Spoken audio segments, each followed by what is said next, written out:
my name's Kate Emily Brinley and I'm a global advocate and coach for people living with borderline personality disorder. I've founded an organisation called Each Person Counts, and we also provide advocacy for survivors of childhood sexual abuse trauma and people experiencing complex post-traumatic stress disorder, as well as institutional consultancy services. So the clip that I'm going to do today is on the trauma modality of somatic experiencing developed by Dr. Peter Levine. I'm very blessed that I had 10 sessions with a brilliant somatic experiencing therapist in marvellous Melbourne. Hi, if you're watching. So I know a little bit about this modality firsthand, and if I had the money, I'd probably train in it myself. Maybe one day, you never know. So the reason that I'm doing this clip is that research has shown 80% of people with borderline personality disorder have experienced some form of trauma in their past. The other 20%, I believe personally, that it is due to trans and intergenerational trauma. So parents or caregivers having deep unresolved trauma and unintentionally transferring or projecting that onto a child, maybe combined with a sensitive nature or small traumas. Also, I'm going to do a clip on, I believe there's many people that have been diagnosed with borderline personality disorder that actually have high functioning autism. But in terms of the 80% that have got a trauma background, I also believe there's a lot of people who have been diagnosed with borderline personality disorder who actually have complex PTSD. And I'd like to take this opportunity to say that if you feel that is you, get the diagnosis, get the validation, get the acknowledgement that you've actually got complex PTSD. That's what happened with me. I got diagnosed with borderline first, then I got diagnosed with complex PTSD. So with somatic experiencing, Dr. Peter Levine is an expert on trauma, and I'll put a link to his website, and you can check out his YouTube clips or buy his books or borrow them from the library. But it is based on this knowledge that we have. Research shows that when the body experiences trauma, particularly shock, human beings store that on a very deep, innate level. And we're able to compare that trauma response to animals in the wild. Animals in the wild, when they experience forms of trauma, will follow through with a trauma releasing process where they shake out the trauma. They shake. Then after they've shook it all out, they pop up and carry on in the wild like nothing ever happened. They release it through a cycle of trauma, response, shaking, release. Then they're free. With us humans, we can experience extreme shock, extreme trauma, particularly if it's life-threatening or if it's at the hands of another person and it's deliberate, particularly if it's when we're children under 7, particularly under 3. But it can be a whole range of things: car accidents, natural disasters, anything where we believe that our life is in threat or someone very close to us life's in threat, we can get the trauma shock response and store it in our body. So Dr. Peter Levine's work has focused on how can we release this traumatic shock. And he works a lot with that fight, flight, freeze response. So I'll read out some information from, he talks about how animals have a discharge response where they shake that excess energy through involuntary movements of shaking, trembling, or spontaneous deep breaths. And this charge process resets the autonomic nervous system, restoring balance.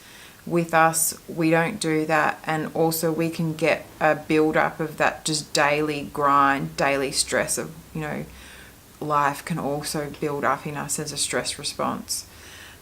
So he writes, although humans are similarly designed to rebound from high-intensity survival states, we also have the problematic ability to override the natural discharge of excess survival energy. We rationalize, judge, shame, enculturation, and we fear our bodily sensations may disrupt our innate capacity to self-regulate. and we recycle disabling terror and helplessness. We just keep chewing it round and round in our bodies. And when the nervous system does not reset after an overwhelming experience, sleep, cardiac, our heart, our digestion, our respiration, and our immune function can become seriously disturbed. And I know that I lived like that for years, just completely burnt out, completely exhausted, not understanding why, tired all the time, having to sleep for long hours, having to rest a lot. If I went out to socialize, I would then have to recover for the same amount of hours that I was out. If I had, a big event, sometimes it could be the whole weekend, it would take for me to recover. I was constantly feeling depleted, constantly feeling exhausted. It didn't matter how healthy I tried to be, just underlying. So that can be explained by this, and for me, I definitely experienced the shock freeze response in my childhood trauma. So he just says that when we have this unresolved physiological distress, it can lead to an array of physical, cognitive, emotional, and behavioural symptoms. So it affects our whole being, basically, and it's invisible. And I think that's what makes, trauma in BPD and complex PTSD so painful, is that, people look at us and they can't actually see what we're going through or what we've been through, and we don't get that validation, and we don't get that acknowledgement, and we don't often get that kind of support because people just don't know by looking at us. It's all an invisible process, but we know from each other fellow survivors, fellow sufferers, fellow people that have been labelled with BPD. We know what it feels like, don't we? So this part, I'm just going to read. This is from the Somatic Experiencing Australia website, and it just explains a little bit about when you find a somatic experiencing therapist, which you can search on the website.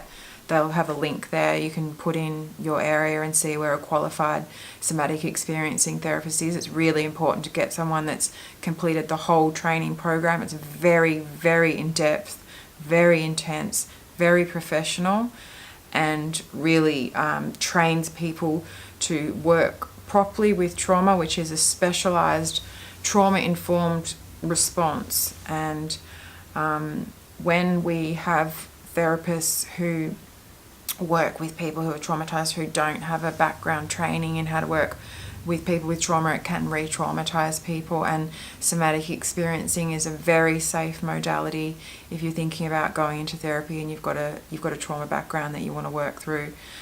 So they what they focus on is they focus on stabilizing us as clients and getting us in a resourced state before working through anything from our past. So they focus on us feeling safe, feeling like this is a place where I can heal. I trust this therapist. I feel a bond with this therapist. And what they do is during the therapy, they track what's happening in your body. Where are you feeling that in your body? What's the felt sense of that in your body? And noticing, the reactions that the body has when we're talking about particular things, or coming back to the body in the middle of the session, grounding in the body. And this helps people renegotiate and heal the trauma rather than reliving it over and over again, which fries us, and reenacting it. It integrates and expands a person's tolerance of their bodily sensations and helps them to trust in the innate wisdom of the body. So when someone goes to therapy who's got a trauma, the worst thing that they can do is go into that trauma in the first session and become overwhelmed and flooded by that original trauma. So a qualified somatic experiencing therapist will make sure that you've got that tolerance and you're ready to do that, and they are trained to know when is the right time to work through that, not bring it up too early or force it on a person. So they titrate the experience. They work very slowly with little parts of the trauma, and they do it within the client's range of resiliency. So going little baby parts at a time, not launching head on into our distress and trauma. And they work on the periphery of what is activating us or making us feel hyper aroused or dissociated. So they work with the area that they work with the area that's the most comfortable, not going straight to the hardcore. And they pendulate the experience by first helping the client to recognize and expand their internal, external, and missing resources. And they do a lot of here and now, and they focus on the sensations and the body memories and the resources and the breath that's occurring in the present moment. And I think that's so important, because in therapy we can sit there going da da da da da da. I've done it so many times. You just walk in, launch, blah, blah, blah, blah, blah, blah, blah. And that, depending on the therapist, that's not always helpful. It can be helpful if it's like, I just need to get my story out and I need to be heard by someone, and they can track the story.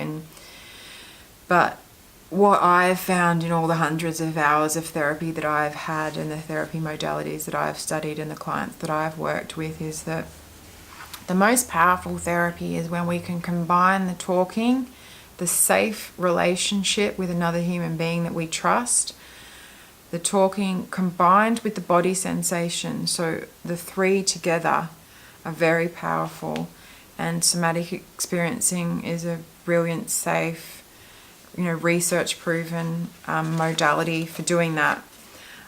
So what I'm also going to do is put a link to a YouTube clip from SE, and it's called Nature's Lessons in Healing Trauma, an Introduction to Somatic Experiencing, and it actually shows a bear in the wild that went through a shock and trauma, and then you can see the bear shaking it out and completing the cycle of the trauma response. And so you may have had periods in your life where you've had that trauma response, your hands are shaking. I had it once, shaking, legs shaking.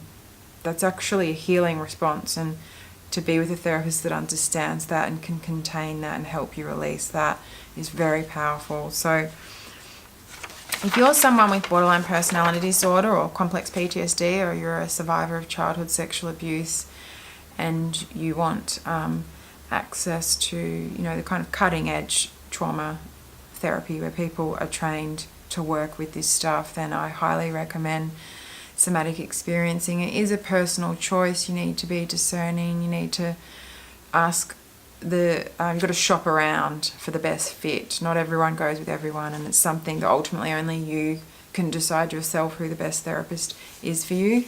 But checking out their website and the YouTube clips and the book is a start. So I hope you enjoyed that clip, and if you feel like it may be of assistance to anyone that you know, please forward the link, and thank you for taking the time to view it.